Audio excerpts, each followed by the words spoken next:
धरती पर एक और महत्वपूर्ण विषय पर संक्षेप में मैं अपनी बात करना चाहूँगा। आप सब जानते हैं, राष्ट्रीय शिक्षा नीति के द्वारा भारत के वर्तमान प्रधानमंत्री जी पूरे देश के शिक्षण संस्थानों के सामने एक लक्ष्य रखा। हमारा मानव संसाधन विश्व स्तरीय तथा नैतिक मूल्यों से भी जुड़ा है।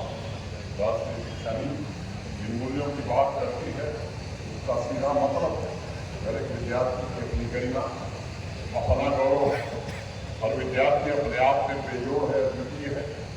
और इस बात पर हमें भी ध्यान रखना होगा कि हमारी जो शिक्षा है वह सिर्फ बाहरी जगत नहीं बल्कि मन की पूर्णता को भी छू सके, ताकि हर बच्चा सिर्फ प्रतिस्पर्धा, सिर्फ एक दौड़, एक रेस का हिस्सा न बने, बल्कि उसे एक ऐसा अवसर मिले जहाँ सफलता का मतलब अच्छे व्यक्तित्व का संपूर्ण विकास हो और केवल नंबर पाना न हो, और प्रभु श्री राम के आदर्श पर वो बच्चा चल सके। मैं समझता हूँ वो पूर्णता होगी शिक्षा की।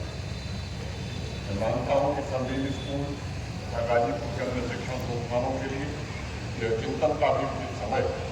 हमें निरंतर इस पहलू का स्वयं मूल्यांकन करना होगा कि स्कूलों में तथा उच्च शिक्षण संस्थानों में हम जो मानव संसाधन उत्पादित कर रहे हैं, क्या वह 2047 के विकसित भारत के लक्ष्यों के अनुरूप है? क्या वह तेजी से बदलते हुए समय के अनुसार जो पूरी दुनिया में इंडस्ट्री है उसकी जरूरतों को पूरा कर सकती है? इस मूल्यांकन द्वारा आप सभी ये सुनिश्चित कर सकेंगे कि हमारी शिक्षा व्यवस्था और उद्योग जगत के बीच में जो गैप है, खाई है, उसे जल्दी से जल्दी कैसे काटा जा सके। हमारे लिए एक और सौभाग्य की बात है कि आज भारत ग्लोबल डिजिटल ट्रांसफॉर्मेशन का नेतृत्व कर रहा है। ग्रामीण और शहरी दोनों क्षेत्रों में इस डिजिटल ट्रांसफॉर्मेशन की वजह से इनोवेशन, टेक्नोलॉजी तथा डेवलपमेंट और इंटरपर्सनल स्किल एक नई ऊर्जा मिली है, जिससे सामाजिक विकास को बरकरार रखा जा सकता है और विकसित भारत के आधार को और सशक्त बनाया जा सकता है।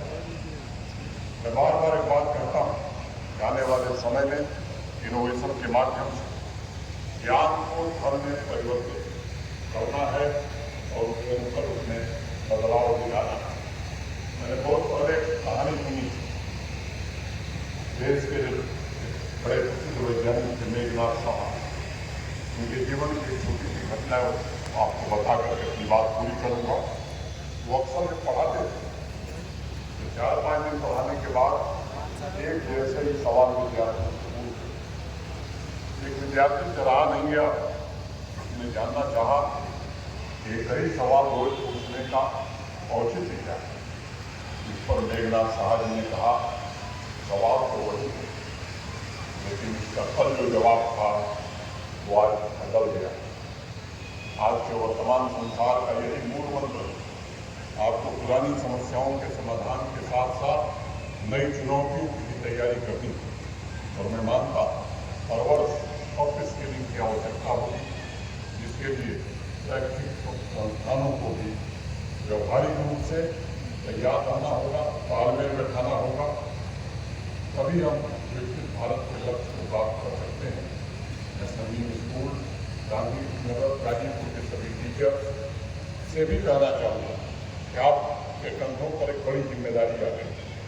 आपको शैक्षणिक संस्थानों में विकसित भारत के इंजन तैयार करें और इसलिए पढ़ाई सिर्फ कोर्स के आधार पर हो यह आवश्यक नहीं है, बल्कि देश की जरूरतों के हिसाब से उस परिवेश में आप सोचें। मैं ये बात कह सकता हूँ, भारत को ज्ञान तथा उद्योग की शक्ति बनाने कई मोर्चों समन्वित तरीके से हमें काम करने की आवश्यकता है। आज़ादी के बाद से ही औद्योगिक क्रांति की गति हमारे देश में धीमी पड़ गई और यह क्षेत्र कुछ हिस्सों तक सीमित। आज ऐतिहासिक मेक इन इंडिया का जो सपना है वो साकार हो रहा है देश के बहुत सारे क्षेत्रों में पूरा। यह नए भारत के नए युग की शुरुआत है और मेरी अपेक्षा है कि राष्ट्रीय शिक्षा नीति की अनुशंसा के अनुरूप अभी विद्यार्थी अपनी वास्तविक क्षमताओं का पूरा फायदा उठा सके तथा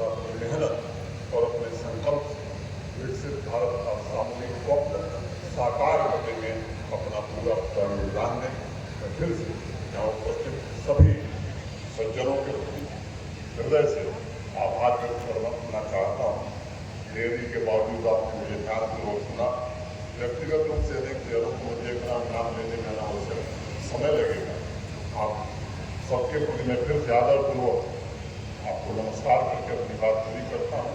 प्रबंधन और विद्यालय परिवार को फिर से एक बार हृदय से बधाई देते हुए अपनी बात में ही पूरी करता हूँ। धन्यवाद। जय हिंद।